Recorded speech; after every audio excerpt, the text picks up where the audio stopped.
আমাদের কোরআনের পাখি আল্লামা সাঈদী, নাম তো জানেন আপনারা। তিনি ওই সূরা সম্পর্কে একটা অভিমত ব্যক্ত করেছেন। তিনি কোরআনুল কারীমকে বলেছেন, আমার কাছে মনে হয় যেন এই বিশাল কোরআনুল কারীম একটা মহাসমুদ্র। সে মহাসমুদ্রের ভেতরে সূরা আল আসর, এটা আমার কাছে মনে হয় যেন একটা ঝিনুকের মতো। তিনি বলেছেন, আমার কাছে মনে হচ্ছে একটা সমুদ্রের ভেতরে যেমন বিভিন্ন ধরনের প্রাণীকুল মৎস্যকুল থাকে, তিনি বলছেন আমার কাছে মনে হচ্ছে কোরআনুল কারীমের ভেতরে যত কথা আছে আল্লাহ পাক সব কথাগুলোকে ধরে ধরে মনে হয় যেন ছোট্ট একটা ঝিনুকের ভেতরে আল্লাহ রাব্বুল আলামিন প্রবেশ করিয়ে দিয়েছেন। সুবহানাল্লাহ। তিনি বললেন, কোরআন কারীম আমার কাছে মনে হয় মহাসমুদ্র, আর সেই মহাসমুদ্রের একটা ঝিনুক মনে হয়, ছোট্ট ঝিনুক মনে হচ্ছে সূরা আল আসর, যার ভেতরে গোটা কোরআন আল্লাহ পাক ঢুকিয়ে দিয়েছেন। সুবহানাল্লাহ। তার এই কথা বলার পেছনে একটা কারণও আছে, আছে না নাই? কথা বলেন না কেন, আছে না নাই? তিনি এই কোরআনুল কারীমের এই সূরা দিয়ে যখন বাংলাদেশের বন্দর নগরী পেরেড ময়দান চট্টগ্রামে যখন 1998 সালে যখন এই সূরা থেকে তিনি তাফসীর করলেন, তার এই সূরার তাফসীর শোনার পরে একজন দুইজন নয়, 34 জন অমুসলিম কালেমা পড়ে মুসলমান হয়েছে। সুবহানাল্লাহ। এত আস্তে বললেন সুবহানাল্লাহ, আরো জোরে পড়েন সুবহানাল্লাহ। যেই মানুষটার তাফসীর শুনে মানুষ মুসলমান হলো, সেই মানুষটারে কষ্ট দিয়া দুনিয়া থেকে বিদায় করলো। মনে রাখবেন মুসলমান, যেই জাতি আলেমদেরকে সম্মান দিতে জানে না, যেই জাতি কোরআনকে সম্মান দিতে জানে না, যেই জাতি ইসলামকে সম্মান দিতে জানে না, ওই জাতির কপালে দুর্গতি দুর্গতি দুর্গতি, ঠিক না? যেই মানুষের আলোচনা শুনে বাংলাদেশ সহ সারা পৃথিবীতে একজন দুইজন নয়, হাজারের অধিক অমুসলিম কালেমা পড়ে মুসলমান হলো, যার আলোচনা শুনে বেঈমান আল্লাহওয়ালাতে পরিণত হলো, যার আলোচনা শুনে বেনামাজি নামাজি হলো, যার আলোচনা শোনার পরে সুদখোর সুদ খাওয়া বন্ধ করলো, যার আলোচনা শোনার পরে জানাকার জানা ছেড়ে দিয়ে আল্লাহর ওলিতে রূপান্তরিত হলো, সেই মানুষটারে ধরে জেলখানায় বন্দি করে 13টি বছর কষ্ট দিয়ে যারা দুনিয়া থেকে বিদায় করে দিল, কিয়ামতের ময়দানে আল্লাহর আদালতে তারা আসামি হবে, আর কোরআনের পাখি তাদের বিরুদ্ধে আল্লাহর আদালতে মামলা দায়ের করবেন, ঠিক না? সেই দিন তারা বাঁচতে পারবে না। কোরআনকে অপমান করলো যারা, আল্লাহর আদালতে পাক্কাও হবে তারা, ঠিক না? আমার বন্ধুগণ, আমাদের সে কোরআনের রাহবার, আমাদের প্রিয় কোরআনের পাখি আল্লামা এখন আর আমাদের মাঝে নাই। তার সুরলিত কণ্ঠের সেই তিলাওয়াত এখন আর শোনা যায় না, ঠিক না? আমরা তার জন্য প্রাণ ভরে দোয়া করি, আল্লাহ তাআলা আমাদের কোরআনের পাখি আল্লামা সাঈদীর কবরটারে জান্নাতুল ফেরদাউসের টুকরা বানায় দাও। আমরা বলি আমিন, আরো জোরে পড়ুন আমিন। তাহলে আল্লামা সাঈদীর এই সূরা সম্পর্কে অভিমত কি? তিনি বলছেন, আমার কাছে মনে হলো গোটা কোরআন একটা মহাসমুদ্র, আর ওই সমুদ্রের ভেতরে সূরা আল আসর এটা একটা ঝিনুকের মতো। গোটা কোরআনে যত কথা আছে আমার মনে হচ্ছে যেন আল্লাহ পাক এই ছোট্ট সূরাতে তা ঢুকিয়ে দিয়েছেন। সুবহানাল্লাহ। যার প্রমাণ তার আলোচনাতেই দেখা গিয়েছে। একদিন আলোচনা করলো 34 জন মুসলিম কালেমা পড়ে মুসলমান হয়েছে। আলহামদুলিল্লাহ কইলেন না? আমরা কয়জনের মুসলমান বানালাম? আমাদের কথা শুনে কয়জন বেনামাজি নামাজি বলা হয়েছে, কয়জন সুদখোর সুদ ছেড়ে দিয়েছে, অথচ তার কথা শোনার পরে হাজার মানুষ কালেমা পড়ে মুসলমান হয়েছে। সুবহানাল্লাহ। আমার বন্ধুগণ, এই হলো ছোট্ট সূরার একটা ফজিলত আপনাদেরকে শোনালাম। এবারও শোন, এই সূরাটি অবতীর্ণ হওয়ার পেছনে একটা প্রেক্ষাপট অবশ্যই আছে, আছে না নাই? কোরআনুল কারীমের ভেতরে সূরা আছে কতটা? 114টি, আর আয়াত আছে কত? 6666, যেটা প্রসিদ্ধ কথা, সবাই জানেন। তবে বিভিন্ন মুহাদ্দিসিনে কারাম, মুফাসসিরিনে কারাম বলেছেন এতে কম এবং বেশিও হতে পারে। তবে আমরা ধরে নিলাম 6666 আয়াত, 114টা সূরা। আমি আপনাদেরকে প্রশ্ন করি, এ গোটা কোরআনুল কারীম 6666 আয়াত, 114 সূরা, 30 পারা কোরআন, এটা কি খামোখা অবতীর্ণ হয়েছে? কথা কন না কেন, খামোখা অবতীর্ণ হয়েছে? গোটা কোরআনুল কারীম আমাদের কাছে আসতে সময় লেগেছে 23 বছর। কত বছর? যখন যা প্রয়োজন হয়েছে, কখনো 1 আয়াত, কখনো 2 আয়াত, কখনো 5 আয়াত, কখনো 10 আয়াত, কখনো 1 সূরা, কখনো এক রুকু করে আল্লাহ পাক যখন যা প্রয়োজন হয়েছে, মুহাম্মদ সাল্লাল্লাহু আলাইহি সাল্লামের 23 বছরের নবুয়তের জিন্দেগিতে আল্লাহ পাক তার কাছে কোরআন পাঠানো শুরু করলেন। গোটা কোরআন আসতে সময় লাগলো 23 বছর। আল্লাহু আকবার। সুতরাং আমার বন্ধুগণ, কোরআনে এমন একটা আয়াত নাই যেটা খামোখা নাজিল হয়েছে, শুধু শুধু আল্লাহ দিয়ে দিয়েছেন এরকম নয়। ঠিক তেমনি ভাবে এই সূরাটা অবতীর্ণ হওয়ার পেছনে একটা কারণ আছে। নবী করিম সাল্লাল্লাহু আলাইহি সাল্লামের একজন প্রিয় সাহাবী ছিলেন, যিনি রাসূলুল্লাহর ইসলাম কবুল করতে গিয়া নবীজিকে প্রশ্ন করেন নাই যে মুহাম্মদ সাল্লাল্লাহু আলাইহি সাল্লাম আসলে আপনি নবী নাকি।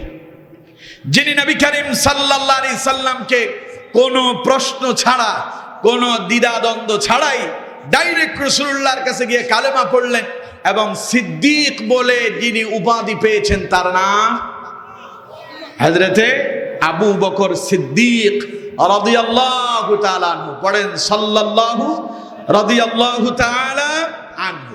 সে আবু বকর সিদ্দিক রাদিয়াল্লাহু তাআলা আনহুর শানে এই ছোট্ট সূরা সূরা আল আসর আল্লাহ পাক অবতীর্ণ করলেন। ঘটনাটা ছিল এই, হযরত আবু বকর ছিলেন একজন মুক্কা ধনাঢ্যবান প্রভাবশালী ব্যবসায়ী, যার ক্ষমতাও ছিল এবং সম্পদও ছিল, এবং সমাজে তার মোটামুটি খুব ব্যক্তিত্বও ছিল। সে আবু বকর যখন ইসলাম কবুল করলেন, ইসলাম কবুল করার পূর্বে আবু বকরের কিছু বন্ধু বান্ধব সহপাঠী তো ছিল কি ছিল না? ইসলাম কবুল করার পরে হযরত আবু বকরের অবস্থা হয়ে গেল এই, তার যে বন্ধু বান্ধব আছে তাদের সাথে এখন আর তার কোনো সাক্ষাৎ নাই, মোলাকাত নাই। হযরত আবু বকর ঈমান কবুল করলেন। ইসলাম কবুল করার পরে নবী করিম সাল্লাল্লাহু আলাইহি সাল্লামকে কাছে পেয়ে গেলেন। রাসূলুল্লাহর কাছে পাওয়ার পরে আবু বকরের অবস্থা হয়ে গেল এমন, আবু বকর এখন আর তার ব্যবসার দিকে যায় না, কর্মেতে যায় না, রাত পোহাতে দেরি হয়। রাসূলুল্লাহর দরবারে আসতে আবু বকরের দেরি হয় না। সারা সময় হযরত আবু বকর রাসূলুল্লাহর পিছনে কাটিয়ে দিচ্ছে। মনে হচ্ছে যেন আবু বকর গুপ্তধন পাইছে। গুপ্তধন বুঝেন তো? গুপ্তধন পাইলে মানুষ কই রাখবে? ওটা কি মাথায় দেবে, না ওইটা জমিনে আপনার দাফন করবে, না তার সন্দুকে রাখবে? যেখানেই রাখতে যায় তার ভিতরে একটা চিন্তা আছে, না জানি চুরি হয়ে যায় নাকি, ঠিক কিনা? হযরত আবু বকর অবস্থা হয়েছে এমন, কালেমা পড়ে রাসূলুল্লাহকে তিনি পাওয়ার পরে পাগল হয়ে গেলেন, আমার রাসূলুল্লাহকে না জানি আমি হারিয়ে ফেলি নাকি। সারাটা সময় তিনি রাসূলুল্লাহর পেছনে ব্যয় করতেছেন। এমন অবস্থা হয়েছে যে আবু বকর এখন আর ব্যবসা বাণিজ্যতে যায় না। বলে আবু বকরের এক সহপাঠী ছিল, নাম হলো কালাদা। কি নাম বললাম কন্ত? কালাদা। এই কালাদা আবু বকরের সঙ্গে খুব উঠা বসা ছিল। ইসলাম কবুলের পরে আর আবু বকরের সঙ্গে তার সাক্ষাৎ নাই। একদিন হঠাৎ করে কালাদার সাথে রাস্তায় সাক্ষাৎ হলো আবু বকরের। কালাদা আবু বকরকে দেখে প্রশ্ন করলো, আবু বকর তোমার কি হয়েছে? গত কয়েকদিন যাবত আমি লক্ষ্য করলাম তুমি এখন ধর্মেও নাই, কর্মেও নাই, তোমাকে এখন উপাসনালয়েও পাওয়া যায় না, তোমাকে এখন তোমার ব্যবসা বাণিজ্যতেও পাওয়া যায় না। আবু বকর আমি লক্ষ্য করছি তুমি যেইভাবে চলছো, এইভাবে যদি চলতে থাকো তাহলে তোমার আগামীর ভবিষ্যৎ অন্ধকার, তুমি দারুণ ক্ষতিগ্রস্ততার ভেতরে ডুবে যাচ্ছ, তুমি দারুণ লোকসানের দিকে যাচ্ছ। বলুন নাউযুবিল্লাহ। এই কথাটা শোনার পরে হযরত আবু বকর এমন এক জবাব দিলেন যেই জবাবটা আল্লাহর কাছে দারুণ পছন্দ হয়ে গেল। হযরত আবু বকর কালাদাকে ডেকে বললেন, ওরে কালাদা রে, তোমার বাড়ি থাকতে পারে, তোমার গাড়ি থাকতে পারে, ইন্ডাস্ট্রি থাকতে পারে, সম্পদ থাকতে পারে, যদি ঈমান না থাকে তোমার জীবন কখনো সফল নয়। ওরে কালাদা শোনো, আমি তো এক নতুন বিজনেস শুরু করেছি, আমি তো এক নতুন ব্যবসা শুরু করলাম। আমার ওই ব্যবসার প্রধান পুঁজি হলো লা ইলাহা ইল্লাল্লাহ মুহাম্মাদুর রাসূলুল্লাহ। পড়েন সাল্লাল্লাহু আলাইহি ওয়াসাল্লাম। আমি তো নতুন ব্যবসা শুরু করেছি, আমি তো ঈমান কবুল করেছি, আমি তো ইসলাম কবুল করেছি। এটা এমন এক ব্যবসা যে ব্যবসার ভিতরে প্রফিট ছাড়া লোকসানের কোনো সম্ভাবনাই নাই। সুবহানাল্লাহ বলেন। দুনিয়াতে এমন কোন ব্যবসা আছে যে ব্যবসাতে লোকসান হওয়ার সম্ভাবনা নাই? আছে কি? কথা বলেন না কেন, আছে? নাই। তবে আল্লাহ পাক এমন এক ব্যবসা দিয়েছেন যে ব্যবসাতে শুধু প্রফিট হবে, কখনো লোকসান হবে না। সুবহানাল্লাহ। ওই ব্যবসাটা কি? কোরআনুল কারীমে আল্লাহ পাক সেই কথাও তুলে ধরেছেন। আল্লাহ রাব্বুল আলামিন বলছেন, আইয়ুহাল্লাযীনা আমানু হাল আদুল্লুকুম আলা তিজারাতিন তুজিকুম মিন আযাবিন আলীম। আল্লাহ পাক বলছেন, ও ঈমানদারেরা, ও মুমিনেরা, ও বিশ্বাসীরা, হাল আদুল্লুকুম আলা তিজারাতিন তুনজিকুম মিন আযাবিন আলীম। আমি কি তোমাদেরকে এমন একটা ব্যবসা শিখাই দেব না? আমি কি তোমাদেরকে এমন এক ব্যবসার কথা বলবো না যেই ব্যবসা করলে পরে তোমরা কখনো লোকসানের সম্মুখীন হবে না? যেই ব্যবসা তোমাদেরকে শুধু প্রফিট দেবে, শুধু প্রফিট দেবে যে তা নয়, মিন আযাবিন আলীম, যেই ব্যবসা তোমাদেরকে জাহান্নামের কঠিন আযাব থেকে তোমাদেরকে মুক্ত করবে। আল্লাহ বললেন, আমি কি তোমাদেরকে সেই ব্যবসার কথা বলবো না? এবার আল্লাহ পাক বলছেন সেই ব্যবসা শোনো। তুমিনুনা বিল্লাহি ওয়া রাসূলিহি ওয়া তুজাহিদুনা ফি সাবিলিল্লাহি বিআমওয়ালিকুম ওয়া আনফুসিকুম যালিকুম খায়রুল লাকুম ইন কুনতুম তা'লামুন। পড়েন আল্লাহু আকবার। আমার বন্ধুগণ, বলছিলাম আল্লাহ পাক বলছেন, আমি কি তোমাদেরকে এমন ব্যবসা শিখাই দেব না যে ব্যবসা করলে পরে তোমাদের কোনো লোকসান হবে না, হবে শুধু প্রফিট। আর ওই ব্যবসা তোমাদেরকে জাহান্নামের আগুন থেকে, জাহান্নামের কঠিন আযাব থেকে তোমাদেরকে মুক্তি দান করবে। সেই ব্যবসা হলো তুমিনুনা বিল্লাহি ওয়া রাসূলি, যারা আল্লাহ এবং তার রাসূলের প্রতি ঈমান আনলো, ওয়া তুজাহিদুনা ফি সাবিলিল্লাহি বিআমওয়ালিকুম ওয়া আনফুসিকুম। ঈমান আনার পরে ক্ষান্ত হয় নাই, ওই ঈমানকে সমাজে প্রতিষ্ঠা করার জন্য, রাষ্ট্রে ঈমানকে প্রতিষ্ঠা করার জন্য জান দিয়া, মাল দিয়া আল্লাহর রাস্তায় জিহাদ করলো যারা, আল্লাহ পাক বলেন শ্রেষ্ঠ ব্যবসা করলো তারা। এখন জিহাদের কথা শুনলে তো এক শ্রেণীর মানুষ মনে করে এটা জঙ্গিবাদের নাম, ঠিক কিনা? জিহাদ কোন জঙ্গিবাদের শব্দ নয়, জিহাদ একটি ফরজ ইবাদতের নাম, ঠিক কিনা? এই জিহাদের ডাক দিয়েছেন মুহাম্মদ সাল্লাল্লাহু আলাইহি ওয়াসাল্লাম, ঠিক কিনা? যেই জিহাদে অংশগ্রহণ করেছেন আবু বকর, হযরত ওমর, হযরত উসমান, হযরত আলী, হযরত তালহা, হযরত জুবাইর, হযরত খাব্বাব, খুবাইব, নিজের আপন পিতার বিরুদ্ধে ভাই যুদ্ধ করেছে, সন্তান তার বাপের বিরুদ্ধে অস্ত্র ধারণ করেছে, ভাই তার আপন ভাইয়ের বিরুদ্ধে জিহাদ করেছে। বদরের প্রান্তরে রাসূলুল্লাহ ডাক দিয়েছেন হাইয়া আলাল জিহাদ। মুসলমানরা সংঘবদ্ধ হয়ে 313 জন মধ্যে মুজাহিদ, হাজারের অধিক অমুসলিমদেরকে পরাজিত করে ইসলামকে কায়েম করেছে, ঠিক না? আজকে ওই জিহাদকে আমার দেশের কিছু সুশীল সমাজ ওটাকে জঙ্গিবাদের সাথে তুলনা করে। কথা বল না কেন? যারা জিহাদকে জঙ্গিবাদের সাথে তুলনা করে তারা আল্লাহর ইবাদতের বিরোধিতা করে। ওরা কি সুশীল না কুশীল? আরো জোরে বলেন, এরা কি সুশীল না কুশীল? ওই কুশীল গুলোকে চিহ্নিত করে রাখেন, এদের চেহারাগুলো মনে রাখবেন, এদেরকে ভুলে যাবেন না। এদেরকে কিয়ামতের ময়দানে আল্লাহ যখন পাকড়াও করবে, আমরা তাদের বিরুদ্ধে আল্লাহর আদালতে সাক্ষী দেব, ঠিক না? কারণ এরাই সমাজে ইসলাম কায়েম করতে বাধাগ্রস্ত করেছে, এরা ইসলামী আন্দোলনকে জঙ্গি বলে নিষিদ্ধ করেছে, এরা ইসলামী আন্দোলনকে বন্ধ করার ষড়যন্ত্র করেছে, এরা কোরআনের মাহফিলকে বন্ধ করার ষড়যন্ত্র করেছে, এরা মানুষদেরকে বিভিন্ন দিকে ডাইভার্ট করে দেওয়ার জন্য আলেমদের বিরুদ্ধে মিথ্যা অভিযোগ দিয়া জেলখানায় বন্দী করেছে, ঠিক না? এদেরকে চিহ্নিত করে রাখবেন, এদেরকে কিয়ামতের ময়দানে আল্লাহর কাছে আমরা উপস্থাপন করব ইনশাআল্লাহ। জোরে বলেন ইনশাআল্লাহ। আল্লাহ পাক বলছেন শ্রেষ্ঠ ব্যবসা হচ্ছে আল্লাহর রাস্তায় জীবন দিয়া, মাল দিয়া, সম্পদ দিয়া জিহাদ করা। সুবহানাল্লাহ। আর আল্লাহর প্রতি ঈমান, রাসূলুল্লাহর প্রতি বিশ্বাস। আল্লাহ পাক বলছেন এই কাজ করবে যারা, যালিকুম খায়রুল লাকুম ইন কুনতুম তা'লামুন।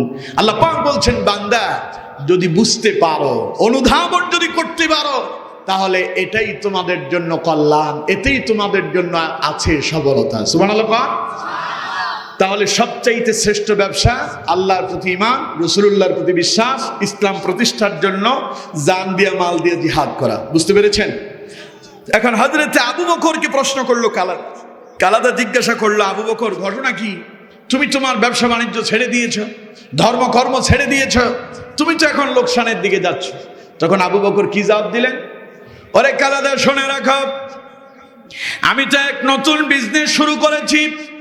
আমার ওই বিজনেসের নাম হলো লা ইলাহা ইল্লাল্লাহ মুহাম্মাদুর রাসূলুল্লাহ। চিৎকার মেরে পড়েন সাল্লাল্লাহু আলাইহি ওয়াসাল্লাম। তার মানে হযরত আবু বকর বুঝালেন আমি এখন ঈমান কবুল করছি, নতুন এক অ্যাকাউন্ট খুলেছি ঈমান নামক। সুবহানাল্লাহ। ঈমান কবুল করে যারা, তারা কোন মুমিন ভাইয়ের সঙ্গে হাসি মুখে কথা বললেও সদকার সওয়াব যিনি দেন তিনি কে? আরো জোরে বলেন কে? সালাম দিলে সওয়াব আছে না নাই? দেখা হলেই সালাম, আর সালামে সম্মান যিনি বাড়ায় দেন তিনি কে? যিনি নেকি দেন তিনি কে? তাহলে ঈমান আনার পরে প্রত্যেক ভালো কাজের বিনিময় যিনি সওয়াব দান করেন তিনি কে? হযরত আবু বকর বললেন কালাদা, আমি তো নতুন ব্যবসা শুরু করছি, আমার এই ব্যবসায় কোনো লোকসান নাই। আমি হাসি মুখে আমার মুমিন ভাইয়ের সাথে কথা বললেও আমার প্রফিট হয়, আমার লাভ হয়, আমার অ্যাকাউন্টে নেকি জমা হয়ে যায়। সুবহানাল্লাহ। আমার বন্ধুগণ, হযরত আবু বকর বললেন কালাদারে, একজন ব্যক্তির বাড়ি থাকতেই পারে, গাড়ি থাকতেই পারে, ইন্ডাস্ট্রি থাকতেই পারে, বিশাল বড় সম্পদশালী হতে পারে, বিশাল ক্ষমতাও থাকতেই পারে, যদি তার ভিতরে ঈমান যদি না থাকে সে কখনো সফল হতে পারে না। হযরত আবু বকরের এই কথাটারে যিনি পছন্দ করলেন তিনি কে? আরো জোরে বলেন তিনি কে? আবু বকরের সঙ্গে যে কালাদার কথা হচ্ছে আল্লাহ শুনতেছে না? শুনতেছে না? আল্লাহ দেখে না? আপনি এখন কোথায় আছেন, কি করতেছেন? কেউ দেখুক আর না দেখুক, যিনি দেখেন তিনি কে? কেউ যা দেখে না, যিনি দেখেন তিনি কে? কেউ যা শোনে না, যিনি শোনেন তিনি কে? আল্লাহ বলছেন আমি হচ্ছে হুয়াস সামিউল বাসীর, আমি হচ্ছে হুয়াল লাতীফুল খাবীর। আমি সব দেখি, সব শুনি, সব বিষয়ের খবরও রাখি। সুবহানাল্লাহ। আমার বন্ধুগণ, কালাদার সঙ্গে যখন আবু বকরের কথাগুলো চলছে, আল্লাহর কাছে বড় পছন্দ হয়ে গেল। আল্লাহ পাক সঙ্গে সঙ্গে জিব্রাইল প্রেরণ করলেন, যাও জিব্রাইল আমার বন্ধুর কাছে চলে যাও, মুহাম্মদ সাল্লাল্লাহু আলাইহি সাল্লামকে শোনায়া দাও আমার আবু বকর যা বললো আমি তা পছন্দ করলাম। আবু বকরের শানে আল্লাহ পাক সম্মান বাড়ায় দিয়া সূরা অবতীর্ণ করলেন। আল্লাহ রাব্বুল আলামিন বললেন ওয়াল আসরি ইন্নাল ইনসানা লাফি খুসর ইল্লাল্লাযীনা আমানু ওয়া আমিলুস সালিহাতি ওয়া তাওয়াসাউ বিল হাক্কি ওয়া তাওয়াসাউ বিস সাবর। পড়ুন আল্লাহু আকবার। হযরত আবু বকর বললেন যে আমি ঈমান কবুল করছি, এখন আমি লোকসানের দিকে যাচ্ছি না, বরং সফলতার দিকে যাচ্ছি। আর যাদের ঈমান নাই তারা যাচ্ছে বিফলতার দিকে, ব্যর্থতার দিকে। তখন আল্লাহ পাক শুরু করলেন ওয়াল আসর। ওয়াটা হচ্ছে ওয়াই কসমিয়া, আরবি গ্রামার অনুযায়ী এটা কসমের শব্দ। কিসের শব্দ কোনট? কসমের শব্দ। আল্লাহ কসম করতেছেন ওয়াল আসর, মহাকালের শপথ। ইন্নাল ইনসানা লাফি খুসর, নিশ্চয়ই নিঃসন্দেহে সমস্ত মানুষ ক্ষতিগ্রস্ততার ভেতরে ডুবে আছে। তবে এবার আল্লাহ বললেন ইল্লা, তারা ব্যতীত। তারা কারা? আল্লাযীনা আমানু, যারা ঈমান আনলো, ওয়া আমিলুস সালিহাতি, ঈমান আনার পরে যারা আমলে সালেহ করলো, ওয়া তাওয়াসাউ বিল হাক্কি ওয়া তাওয়াসাউ বিস সাবর, ঈমান আনার পরে আমলে সালেহ করলো যারা, হকের দাওয়াত দিল যারা, আর হকের দাওয়াত দিতে গিয়া বিপদ আসলো, মুসিবত আসলো, হামলা মামলা হলো, জেল জুলুম আসলো যখন, তখন তারা একজন আরেকজনকে ধৈর্যের দাওয়াত দিল। এই চারটা কাজ করলো যারা, সফল হয়ে গেল তারা। আমার বন্ধুগণ, তাহলে আবু বকরের কথা কি ছিল? যারা ঈমান আনছে তারা কোন দিকে যাচ্ছে? সফলতার দিকে। আর ওই দিকে কালাদা বলল, আবু বকর রে, এখন তো তুমি ক্ষতিগ্রস্ততার দিকে যাচ্ছ। তখন আবু বকর যখন বলল না, ক্ষতিগ্রস্ততার দিকে যাচ্ছে তারা, ঈমান আনলো না যারা। আল্লাহর কাছে কথাটা দারুণ পছন্দ হইল। তখন আল্লাহ পাক কসম করে শুরু করলেন, ওয়াল আসর, মহাকালের শপথ, সময়ের শপথ। এখন প্রশ্ন হলো, আল্লাহ কেন সময়ের শপথ করলেন? এর একটা কারণ আছে না? কথা কয় না কেন? আছে না নাই? আচ্ছা, কসম তো আমরা কেউ করি না, করেন? কথা কয় না, করেন না? করেন। যখন বিপদে পড়ছেন, নিজের পক্ষটাকে দৃঢ়তার সঙ্গে প্রমাণ করার জন্য তখন কসম করে বলেন, ওয়াল্লাহি তাল্লাহি, আল্লাহর কসম, আল্লাহর শপথ, আমি এই করি নাই সেই করি নাই। তার মানে আল্লাহর শপথ করে আপনি বোঝাতে চান আল্লাহর চাইতে বড় আর কেউ নাই, ঠিক কিনা? মানুষ যখন আল্লাহর কসম করে কোনো কথা বলে, বলার পরে আমরা বুঝে নাই সে যেহেতু আল্লাহর কসম করে বলেছেন, যিনি হচ্ছেন পৌত্র পবিত্র, যার সমকক্ষ আসমানেও কেউ নাই, জমিনেও কেউ নাই, সুতরাং তার কসম করে মানুষ কথা বললেই আমরা তা মেনে নেই, বিশ্বাস করে নাই, ঠিক কিনা? এখন প্রশ্ন হলো, আল্লাহ যে কসম করবেন, আল্লাহর চাইতে বড় আছে কে? আছে কেউ? আরো জোরে বলেন, আছে কেউ? আল্লাহর চাইতে বড় আর কেউ নাই। কোরআনুল কারীমে আল্লাহ পাক অসংখ্য জায়গায় কসম করেছেন। আল্লাহ পাক কসম করেছেন যেই বিষয় নিয়ে তিনি কথা বলতে চান, সেই বিষয়ের সত্যতার উপরে আল্লাহ পাক কসম করে বান্দাকে বুঝায়া দেন। সুবহানাল্লাহ বলেন। এখন এখানে আল্লাহ কসম করছেন সময়। কিসের কসম কন্ত? ওয়াল আসর, আল্লাহ পাক বলছেন মহাকালের শপথ, সময়ের শপথ। এখন প্রশ্ন হলো, এখানে সময়ের শপথ করার কারণ কি? কারণ হচ্ছে এই সূরাতে মূল আলোচ্য বিষয় হচ্ছে মানুষ। ইন্নাল ইনসান, এখানে মূল আলোচ্য বিষয় কারা? কথা কয় না। মূল আলোচনার বিষয় কারা? মানুষেরা।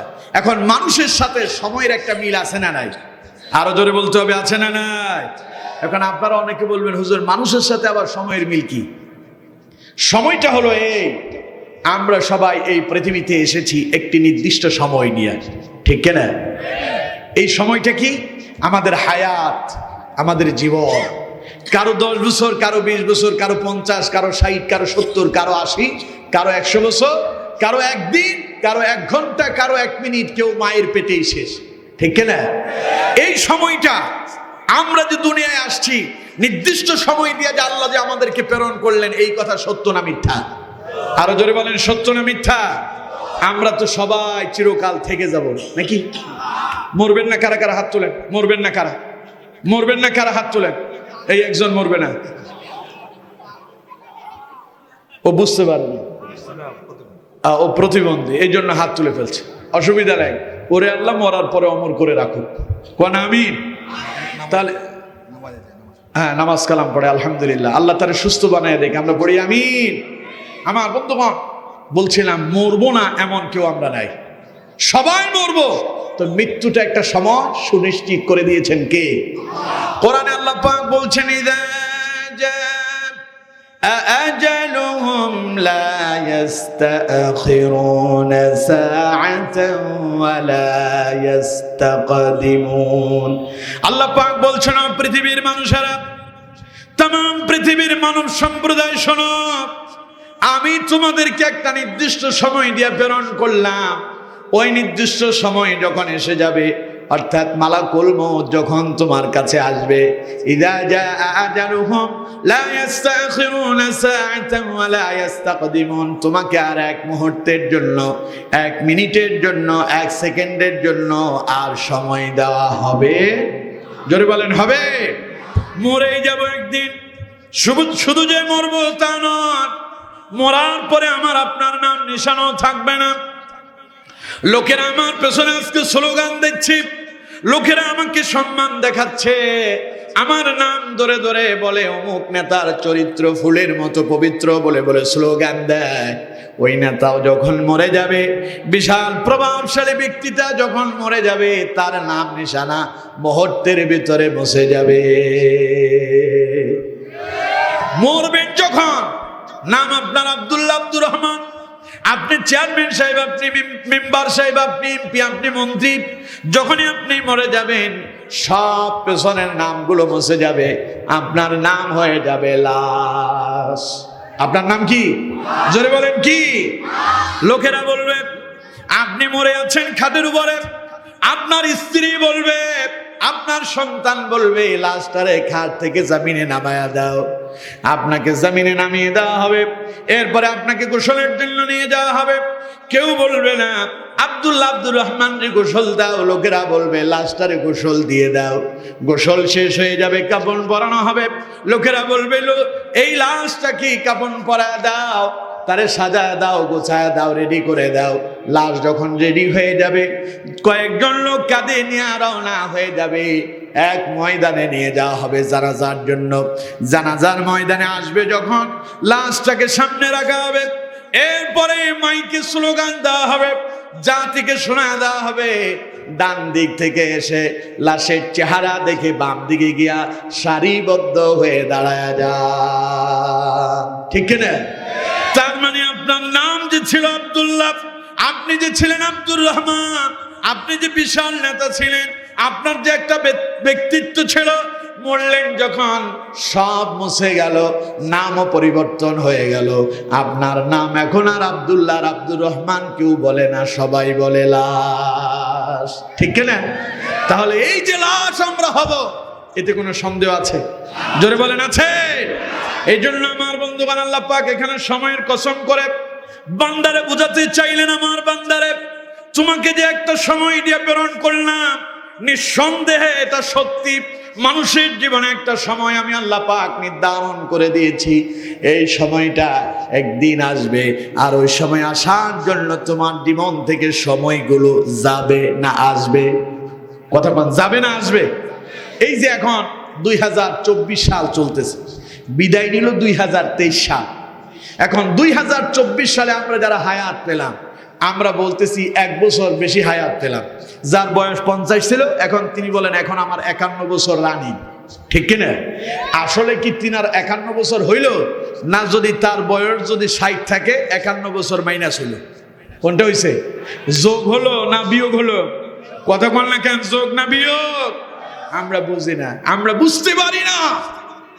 আমরা বুঝবো কেমনে? আল্লাহ যে এখানে সময়ের কসম করলেন, হযরত ইমাম রাজি রহমতুল্লাহ আলাইহি তিনি তার তাফসিরে লিখেছেন যে একজন মনীষী ব্যক্তির ঘটনা তিনি তুলে ধরেছেন।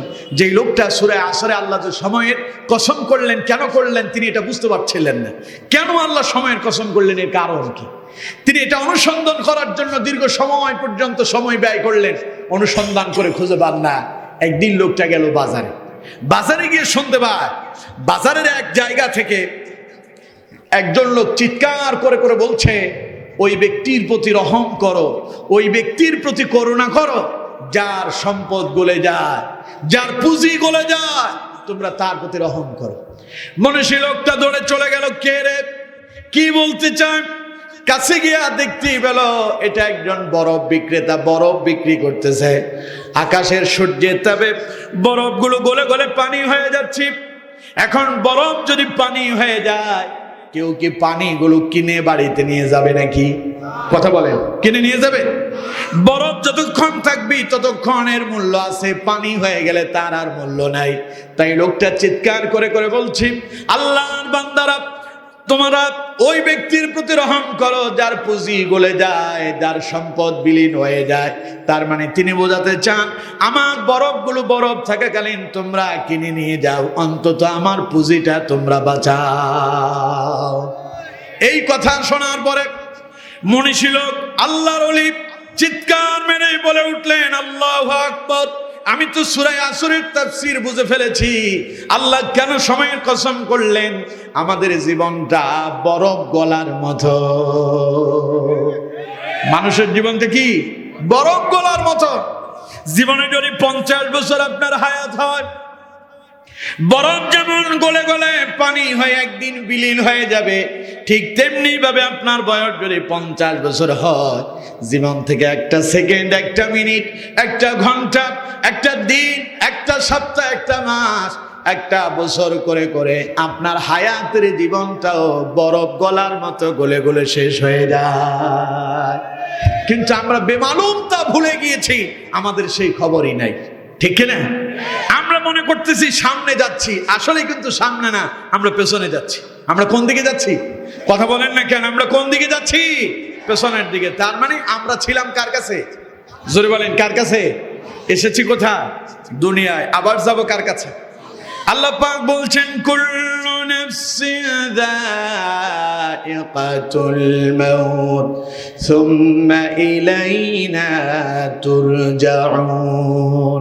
নিশ্চয় সমস্ত আত্মাকে মৃত্যুর স্বাদ গ্রহণ করতে হবে, মরার পরে সুম্মা ইলাইনা তুরজাউন, আবার আল্লাহর কাছে ফিরে যেতে হবে।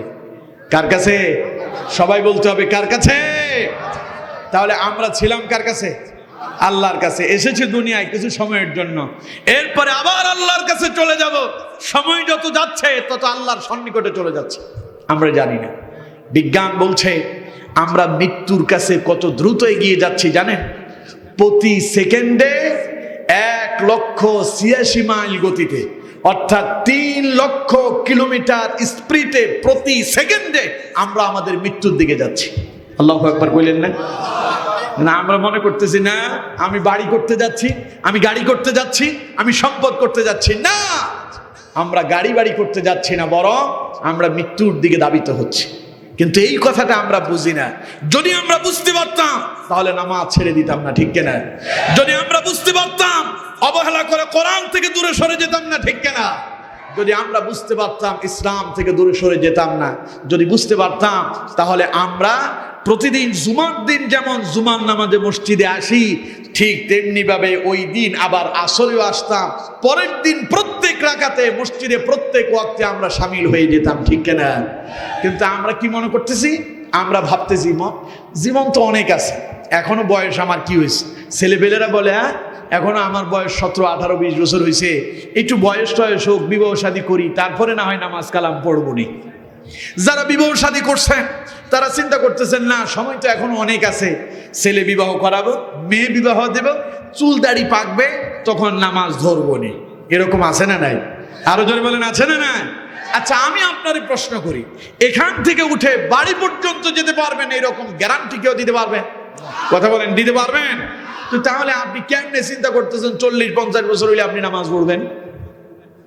কেমনে চিন্তা করতেছেন আপনি এখন আপনি যুবক আছেন, বিবাহ শাদী করতে পারবেন, এই চিন্তা আপনি কেমনে করতেছেন?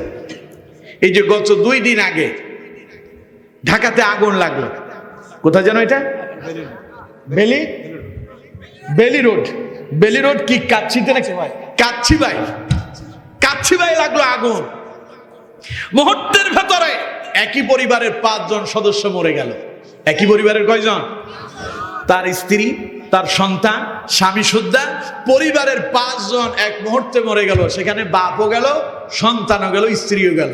তাইলে এবার কন্ত মৃত্যু যে আসবে সময় বলে কই আসবে নাকি? কথা বলেন, বলে কই আসবে নাকি? এই জন্য সময় থাকতেই গোলামি কার? সবাই বলেন, সময় থাকতে গোলামি কার? যদি আল্লাহর গোলামি করতে না পারেন, সময়টাকে যদি অবহেলায় নষ্ট করে দেন আমার বন্ধুগণ, তাহলে আপনার জীবনটা ক্ষতিগ্রস্ততার ভেতরেই চলে যাবে।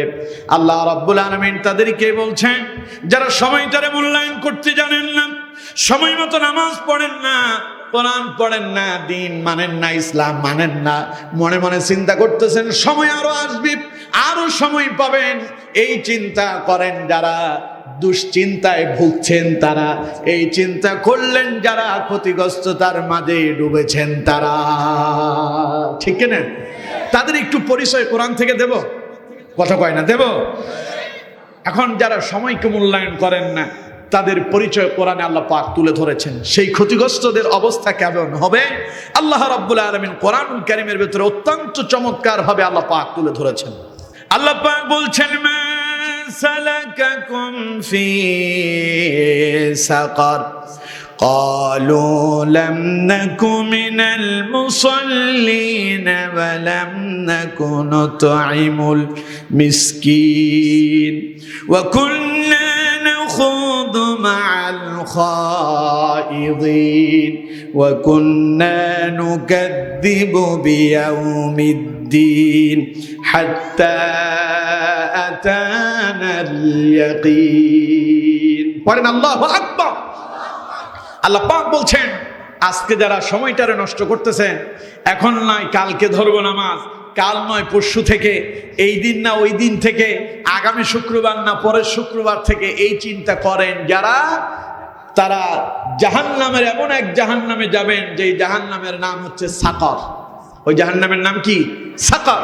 তারা যখন সাকর নামক জাহান্নামে যাবে তখন তাদেরকে ফেরেশতারা জিজ্ঞাসা করবে মা সালাকাকুম ফি সাকর, কিরে এখানেই লিখেন? তখন তিনি আফসোস করে বলবেন, নিজের কথা নিজে বলবেন আর কি।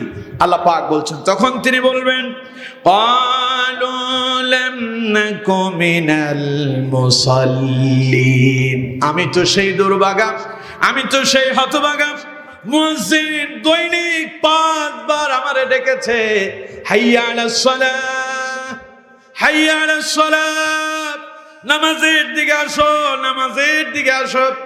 এরপরে আপনি যদি মুয়াজ্জিনরে প্রশ্ন করেন, মুয়াজ্জিন রে নামাজে গেলে আমার লাভ কি হবে? মুয়াজ্জিন পরের বাক্যে বললেন হাইয়া আলাল ফালাহ, নামাজে যদি আসতে পারো কল্যাণ হবে, কল্যাণ হবে। সুবহানাল্লাহ বলেন। কিন্তু আপনি নামাজে এলেন না, ঘাটটাকে অন্যদিকে ঘুরিয়ে দিয়ে সিনেমা দেখতেই চলে গেলেন, দুনিয়ার কাজে ব্যস্ত হয়ে গেলেন। যখন সাকরে যাবেন তখন নিজে আফসোস করে বলবেন ক্বালু লাম নাকু মিনাল মুসাল্লিন, আরে আমি তো সেই দুর্ভাগা, আমি তো সেই হতভাগা, দৈনিক 5 বার আমার মসজিদ থেকে আমাকে ডাকা হয়েছিল, কিন্তু আমি তো মসজিদের মুসল্লি হতে পারি নাই, আমি তো নামাজি হতে পারি নাই, বেনামাজি থাকার কারণে আমাকে এই জাহান্নামে আসা লাগছে। বলেন নাউযুবিল্লাহ। তাহলে অবহেলা করে নামাজ ছেড়ে দেওয়া যাবে? সবাই বলেন দেওয়া যাবে? অবহেলা করে নামাজ ছাড়বেন, সেই দিন আফসোস করবেন। সেই দিন কি করবেন? আফসোস। এই হলো 1 নাম্বার আফসোস। দ্বিতীয় আফসোসের কথা শোনেন। আল্লাহ রাব্বুল আলামিন বলছেন ফেরেশতা প্রশ্ন করবে সাকরে কেন এলি?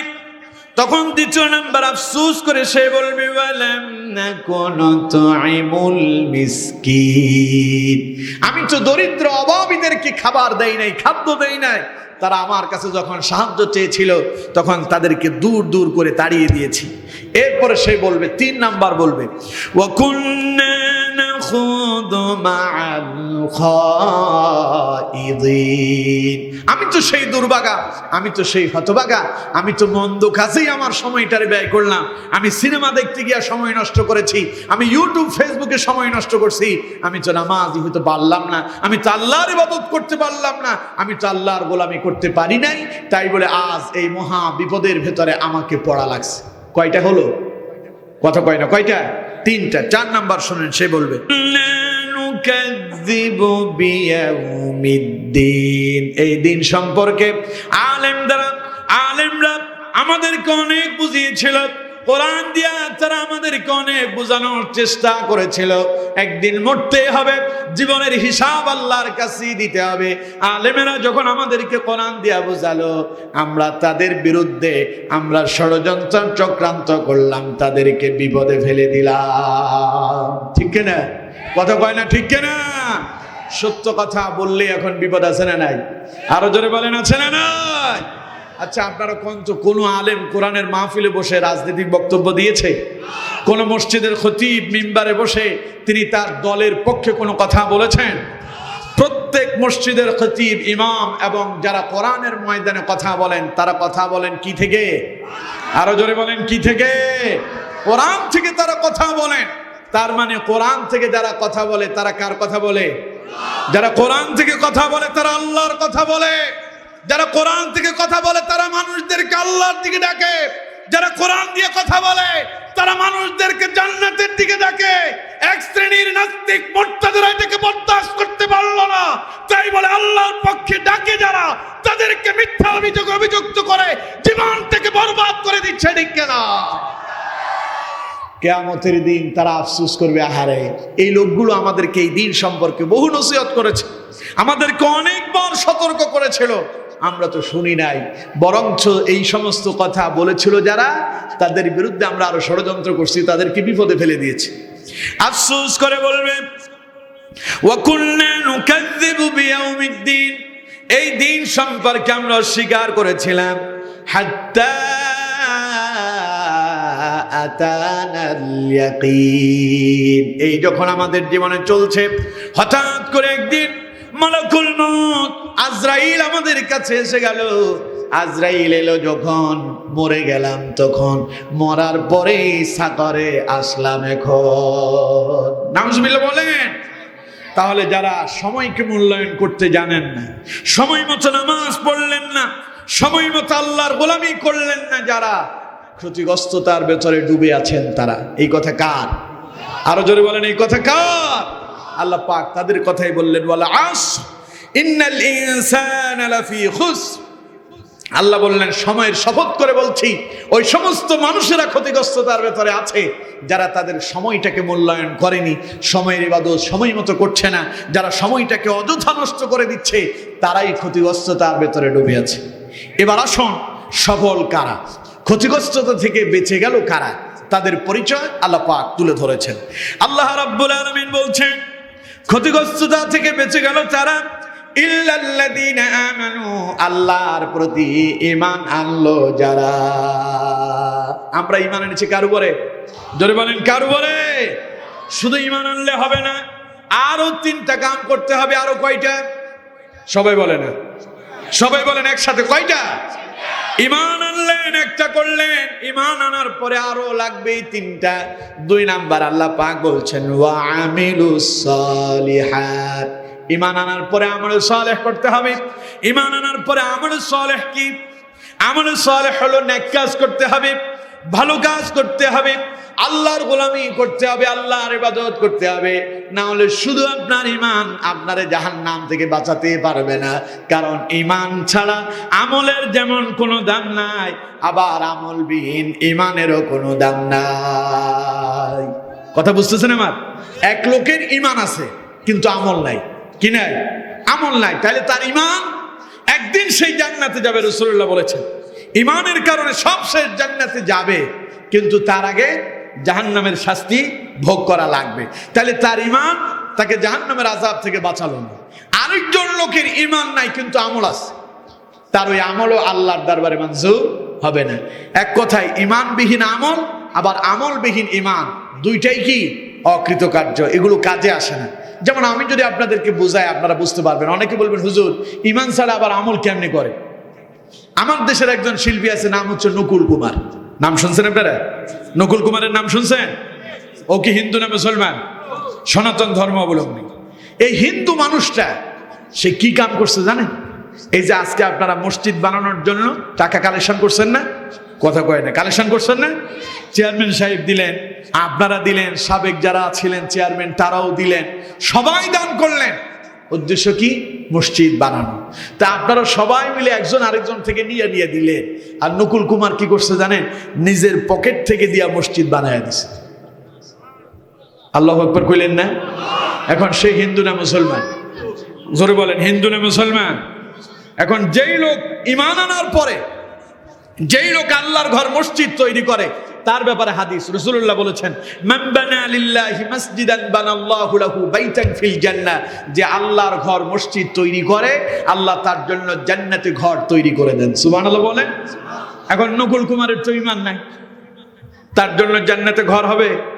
আবু জাহেল, আবু লাহাব, উতবা, সাইবা, মুগিরারা, এই যে এখন আপনারা কাবা ঘরে যান, এই কাবাতে গিয়ে যে তাওয়াফ করতেছেন, লাব্বাইক বলে স্লোগান দেন, এই কাবার মেরামতের কাজ কিন্তু আবু জাহেল, আবু লাহাব, উতবা, সাইবা, মুগিরারা করছিল, কিন্তু তাদের ঈমান নাই। এর জন্য তাদের এই আমলের কোনো দাম, কথা কয় না, তাদের এই আমলের কোনো দাম নাই। এই জন্য নকুল কুমার আমল করতেছে, ইসলামের পক্ষে গান লেখে, কোরআনের পক্ষেও গান লিখেছে নকুল কুমার। গানটা আপনারা শুনছেন কি? এটা গান লিখেছেন। কোরআনকে যখন মুছে দেওয়া হচ্ছিল, কোরআনকে পুড়িয়ে দেওয়ার ষড়যন্ত্র করা হচ্ছিল, তখন নকুল কুমার কোরআনের পক্ষে গান লিখছে। আমার দেশে কোরআনের মাহফিল নিষিদ্ধ করা হয়, কোরআনের মাহফিলে 100% জারি করে দেওয়া হয়। কোরআনের মাহফিলে কোরআন থেকে কথা বলতে আলেমদেরকে বাধা দেওয়া হয়, অথচ অমুসলিম নকুল কুমারের মতো ব্যক্তি কোরআনের পক্ষে গান লেখে, আর আমাদের মুসলমানরা কোরআনের বিপক্ষে অবস্থান নেয়। ঠিক কিনা? কপাল পুড়ছে তাদের, কোরআনের বিপক্ষে গেল যারা, কপাল পড়লো তাদের। ঠিক কিনা? আমার বন্ধুগণ, এবার কোন তো দেখি নকুলের কি ঈমান আছে? সবাই বলেন ঈমান আছে, কিন্তু আমল আছে। মসজিদ বানালো কিন্তু সওয়াব নাই, কোরআনের পক্ষে গান লিখলো সওয়াব নাই, কারণ নকুলের এখনো পর্যন্ত ঈমান নামক অ্যাকাউন্টটা খোলা হয়নি।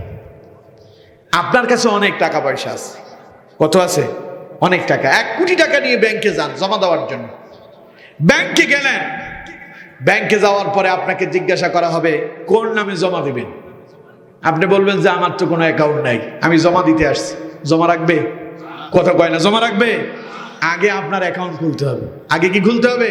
অ্যাকাউন্ট খুলতে হবে। এর জন্য অ্যাকাউন্টের নাম ঈমান। অ্যাকাউন্টের নাম কি? ঈমান। ঈমান নামক অ্যাকাউন্ট যদি আপনার খোলা না হয়, যত ভালো কাম করেন কাম হবে না। আর যদি ঈমান নামক অ্যাকাউন্ট যদি খোলা হয়ে যায়, হাসি মুখে কোনো মুমিন অপর মুমিনের সঙ্গে কথা বললেও সাদকার সওয়াব যিনি আপনার অ্যাকাউন্টে জমা করে দিবেন তিনি কে? তো এই জন্য বলছিলাম, আল্লাহ পাক বলছেন বান্দা সফল হওয়ার জন্য আগে ঈমান পরে আমল। আগে ঈমান পরে কি? আমল। ইল্লাল্লাযীনা আমানু, আল্লাহ পাক বলছেন যারা ঈমান আনলো, ওয়া আমিলুস সালিহাত, ঈমান আনার পরে যারা আমল সালেহ করলো, আল্লাহ পাক বলছেন তারাই সফল হয়ে গেল। সুবহানাল্লাহ। কোন? তাহলে এখন নকুল কুমারের কি নাই? ঈমান নাই, আমল আছে। নকুলের জন্য দোয়া করি সবসময়, আমি সব জায়গায় বলার চেষ্টা করি, নকুলের জন্য আমরা দোয়া করি প্রাণ ভরে, আল্লাহ আমাদের এই নকুলকে ইসলামের জন্য কবুল করো। আমরা পড়ি আমিন। নকুলের কোরআনের পক্ষে তার অনেক অবদান আছে। রাসূলুল্লাহকে নিয়ে গান লিখেছেন। নকুল যে এই গানটা লিখেছেন, যদিও এটা নকুলের গান, কিন্তু এটা কোরআনের তরজমা।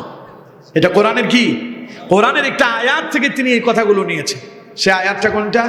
আল্লাহ পাক বলছেন ইন্না নাহনু নাযালনা যিকরা ওয়া ইন্না লাহু লাহাফিযুন। আল্লাহ পাক বলছেন কোরআন অবতীর্ণ করছি আমি আল্লাহ, আর এটার সংরক্ষণের দায়িত্ব কার হাতে? জোরে বলেন কার হাতে? তাহলে নকুল এতক্ষণ যা কথা বললো সব কোরআনের পক্ষে বলার পরে বলল এর সংরক্ষণের দায়িত্ব কার? সুতরাং কোরআন থেকে রিসার্চ করে নকুল এই কথাটা বের করছে। নকুল যদিও মুসলমান নয়, তবে ইসলামের ইতিহাসের উপরে নকুল অনার্স মাস্টার্স করছে। আলহামদুলিল্লাহ বললেন না? একজন অমুসলিম ইসলামকে খোঁজার জন্য পাগল হয়ে আছে, কিন্তু আমরা মুসলমানরা ইসলাম থেকে দূরে সরে গেছি। সুতরাং আমার বন্ধুগণ, এই জন্য বলছি আপনার ঈমান আছে, আপনার আমল নাই, আপনার ঈমানের দুনিয়া কোনো দাম নাই। পরকালে আল্লাহ আপনার ঈমানের কারণে জান্নাত দেবেন, তবে পিটুনি খাওয়া লাগবে। কি খাওয়া লাগবে? পিটুনি খাওয়া লাগবে, জাহান্নামের শাস্তি ভোগ করবেন, পরে আল্লাহ মাফ করে শেষ বেলায় জান্নাত দেবেন। কারণ রাসূলুল্লাহ বলছেন যে ব্যক্তি একবার পড়ছে লা ইলাহা ইল্লাল্লাহ মুহাম্মাদুর রাসূলুল্লাহ, এই কথা যেই লোক মুখে উচ্চারণ করলো আর অন্তরে বিশ্বাস করলো, ঈমান আনার কারণে একদিন আল্লাহ তারে জান্নাত দেবেনি। তবে যদি ভালো আমল করে যেতে না পারেন, আগে মাইর খাওয়া লাগবে। আগে কি খাওয়া লাগবে? ওই যে নামাজ ছেড়ে দিলেন, আল্লাহর গোলামি ছেড়ে দিলেন, আল্লাহর ইবাদত ছেড়ে দিলেন, এই জন্য আল্লাহর আদালতে পাকড়াও হয়ে যাবেন, শাস্তি ভোগ করবেন। এরপরে একদিন জামিনে যিনি মুক্তি করে দিবেন তিনি কে?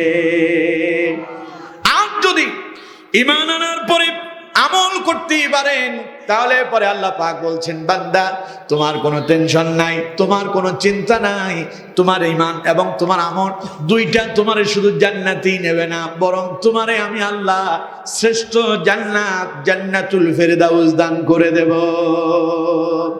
কথা কার? আমার না আল্লাহ? জোরে বলেন আমার না আল্লাহ? আল্লাহ রাব্বুল আলামিন বলছেন ইন্নাল্লাযীনা আমানু ওয়া আমিলুস সালিহাতি কানাত লাহুম জান্নাতুল ফিরদাউসি নুজুলা খালিদিনা ফিহা লা ইয়াবগুনা আনহা হিওয়ালা। পড়েন আল্লাহু আকবার। আল্লাহ পাক বললেন ইন্নাল্লাযীনা আমানু, যারা ঈমান আনলো, ওয়া আমিলুস সালিহাতি, ঈমান আনার পরে যারা আমল করতে পারলো, আল্লাহ পাক বলছেন কানাত লাহুম জান্নাতুল ফিরদাউসি নুজুলা। মেহমানদারি করার জন্য আমি আল্লাহ রাব্বুল আলামিন আমার কাছে থাকা জান্নাতের ভেতরে শ্রেষ্ঠ জান্নাত জান্নাতুল ফিরদাউস আমি আল্লাহ তাদের জন্য তৈরি করে রেখেছি। খালিদিনা ফিহা, তাদেরকে সেই জান্নাতে প্রবেশ করানো হলো হবে। লা ইয়াবগুনা আনহা হিওয়ালা, যারা একবার সেই জান্নাতে ঢুকবে আর কখনো বেরিয়ে আসবে। সুবহানাল্লাহ। তাহলে ঈমান এবং আমল দুইটা থাকলে যাবেন কোথায়? ডাইরেক্ট জান্নাতুল ফিরদাউস। কোন জায়গায়? কথা কয় না। কোন জায়গায়? জান্নাতুল ফিরদাউস। আর শুধু ঈমান আছে আমল নাই, আগে জাহান্নামের পিঠা খাইবেন, তারপরে জান্নাতে একদিন যাবেন। আর যদি ঈমান যদি না থাকে তো ডাইরেক্ট কোনো কথা ছাড়াই খালিদিনা ফিহা, খালিদিনা ফি নারি জাহান্নাম খালিদিনা ফিহা আবাদান আবাদা। ডাইরেক্ট জাহান্নামে যাবেন আর জাহান্নামের শাস্তি অনবরত ভোগ করবেন, কখনো আর জান্নাতের মুখ দেখা যাবে না। এজন্য আমার বন্ধুগণ, ঈমানের সাথে আমলের দরকার আছে না নাই? আরো জোরে বলেন, আছে না নাই? তাহলে প্রথম নাম্বার ঈমান, তারপরে কি? আমল। সফল হওয়ার জন্য আগে কি? ঈমান, পরে আমল। এবার 3 নাম্বার আসেন।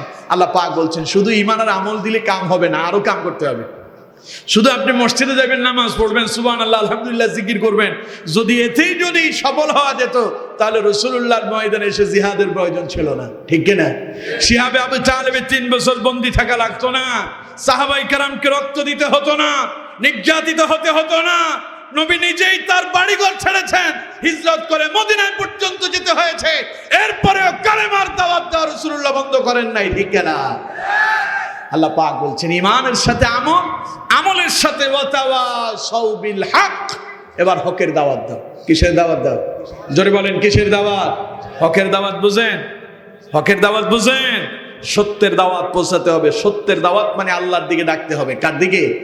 আপনি যখন মানুষদেরকে আল্লাহর দিকে ডাকবেন, বিপদ আসার সম্ভাবনা আছে না নাই? যত নবীরা হকের দিকে ডেকেছেন, নবীরা, সব নবীরা মানুষকে কার দিকে ডাকছে? সবাই বলেন না, কার দিকে? সব নবীরা আল্লাহর দিকে মানুষদেরকে ডেকেছেন, হকের দাওয়াত দিয়েছেন। 2 জন নবী ছাড়া এমন একজন নবী নাই যেই নবী মার খান নাই। 2 জন নবী নির্যাতিত হন নাই। একজন হযরতে আদম আলাইহিস সালাম, আরেকজন হযরতে সুলাইমান আলাইহিস সালাতু ওয়াস সালাম।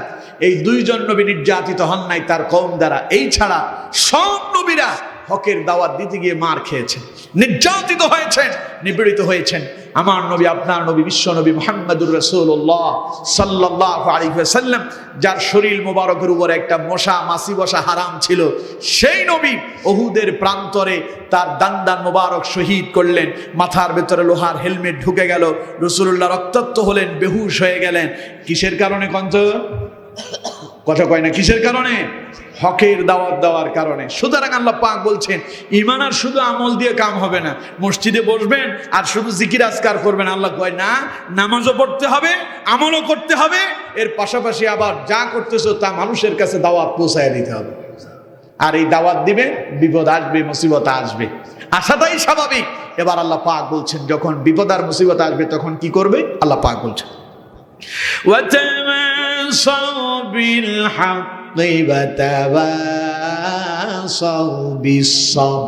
বিপদ আর মুসিবত যখন আসবে, হকের দাওয়াত দিতে গেলে তখন তোমাদের দায়িত্ব হলো পরস্পরকে সবরের দাওয়াত দাও। একজন আরেকজনকে বলো ধৈর্য ধারণ করো। এই দিন নয়, এর একদিন পরিবর্তন হবে।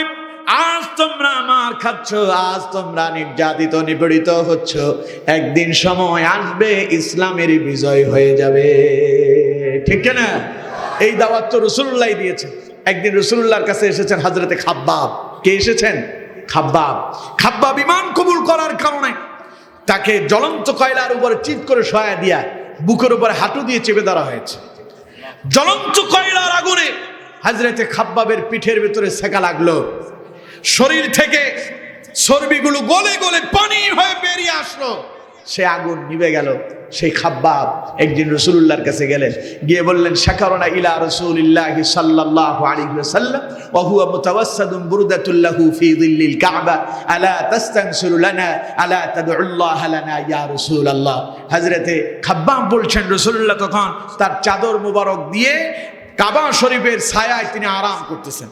এমন সময় আমি রাসূলুল্লাহর কাছে গেলাম, গিয়ে বললাম, ইয়া রাসূলুল্লাহ সাল্লাল্লাহু আলাইহি ওয়াসাল্লাম, আলা তাস্তাগফিরু লানা আলা তাদউল্লাহ লানা ইয়া রাসূলুল্লাহ, হুজুর আপনি কি আমাদের জন্য আল্লাহর কাছে দোয়া করবেন না? আপনি কি আমাদের জন্য আল্লাহর কাছে সাহায্য চাইবেন না? আমরা তো মার খেয়ে খেয়ে শেষ হয়ে গেলাম, নির্যাতিত হতে হতে শেষ হয়ে গেলাম। তখন রাসূলুল্লাহ কি করলেন? দোয়া করেছিলেন?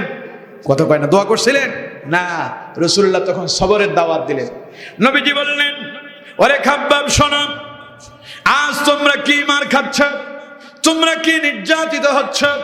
তোমাদের পূর্বে যারা এসেছিল কোরআনের দাওয়াত, ইসলামের দাওয়াত কবুল করার কারণে, কালেমার দাওয়াত কবুল করার কারণে তাদেরকে ধরা হয়েছিল। তাদেরকে ধরে মাটির ভেতরে গর্ত খনন করলো, সেই গর্তের ভিতরে তাদেরকে রেখে দেওয়া হয়েছিল। এরপরে লোহার কড়া টেনে তাদের মাথার উপরে চালায় দিয়া মাথা তারে দ্বিখণ্ডিত করে ফেলা হলো। এরপরেও তাদেরকে আল্লাহর দ্বীন থেকে, ইসলাম থেকে এক চুল পরিমাণ পিছু হটানো যায় নাই। সুতরাং খাব্বাব ধৈর্য ধারণ করো। কে বলছেন? রাসূলুল্লাহ। কে বলছেন? খাব্বাব ধৈর্য ধারণ করো। আজ তোমরা মার খাচ্ছ, আজ তোমরা নির্যাতিত হচ্ছ, আজ তোমরা বাড়িঘর ছাড়ছ, আজ ঘরে থাকতে পারো না, বাড়িতে থাকতে পারো না, লোকালয়ে আসতে পারো না, তোমাদের বিরুদ্ধে মামলা হয়, হামলা হয়। ধৈর্য ধারণ করো। এই দিন নয়, এমন এক সময় আসবে মুসলমানরা বিজয় লাভ করবে, তাগুত শক্তি লেজ গুটিয়ে পালাতে বাধ্য হবে। ঠিক কিনা? রাসূলুল্লাহর ওই কথা সত্য হলো কি হলো না? যেই মক্কায় নবী নিজেই থাকতে পারলেন না, সেই মক্কায় রাসূলুল্লাহ যখন এলেন, চোরের বেশে না বীরের বেশে? কথা বল না কেন? চোরের ভেষে না বীরের ভেষে? নবীজি গোপনে আসেন নাই, এসেছেন প্রকাশ্যে। 10,000 সাহাবীকে সঙ্গে নিয়ে এসেছেন কাবাতে। সুবহানাল্লাহ বলেন। কাবায় রাসূলুল্লাহ এলেন যখন, কাফেরেরা এবার রাসূলুল্লাহকে যারা গালি দিত, মন্দ কথা বলতো, রাসূলুল্লাহরে পাগল বলছে, পাথর মেরেছে, রক্তাক্ত করেছে, তারাই নবীর হাতে হাত রেখে কালেমা পড়ে এক একজন সোনালী মানুষে রূপান্তরিত হয়েছে। সুবহানাল্লাহ বলে। সুতরাং এই জন্য আজ নির্যাতন, নিপীড়ন তামাম পৃথিবীতে মুসলমানদের উপরে আছে কি নাই? আরো জোরে বলেন, আছে কি নাই? এই দেখে ভয় পাওয়ার কোনো কারণ নাই। একটু ঘুরে দাঁড়াতে হবে। একটু কি করতে হবে? ঘুরে দাঁড়াতে হবে। মুসলমান যদি ঘুরে দাঁড়ায়, বিজয় মুসলমানদেরই হবে ইনশাআল্লাহ। জোরে বলেন ইনশাআল্লাহ। সুতরাং হকের দাওয়াত দিবেন, বিপদ আসবে, বিপদ আসলে পরে পালিয়ে যাওয়া যাবে না। ধৈর্যের দাওয়াত দিয়ে ধৈর্যের সাথে, সবরের সাথে কাজ চালিয়ে যেতে হবে। তাহলেই সফলতা দান করবেন কে?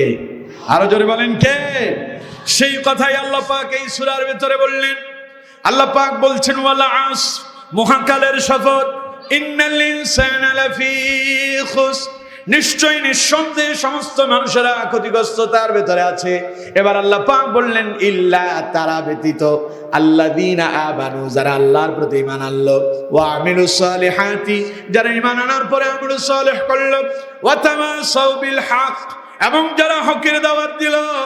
আর হকের দাওয়াত দিতে গিয়া নির্যাতিত, নিপীড়িত, জুলুম অত্যাচারের শিকার হলো যখন, ওয়া তাওয়াসাউ বিস সাবর, ধৈর্যের দাওয়াত দিল তারা তখন। এই চারটা কাজ করলো যারা, সফলতা অর্জন করলো তারা। তাহলে কাম কয়টা? সবাই বলেন, কাজ কয়টা? সফল হতে চান? আচ্ছা, সফল হতে কারা কারা চান না তারা হাত তুলেন।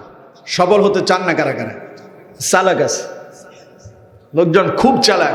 রাত যত গভীর হোক, হুজুর আমাদের মনোযোগ কিন্তু অন্যদিকে যায়নি। ঠিক কিনা? এবার সফল হতে চান কারা কারা? দুই হাত তুলে আল্লাহরে দেখান। লিল্লাহি তাকবীর, লিল্লাহি তাকবীর, লিল্লাহি তাকবীর। হাত নামান। আল্লাহ আমাদের হাতগুলো কবুল করুন। আমরা পড়ি আমিন।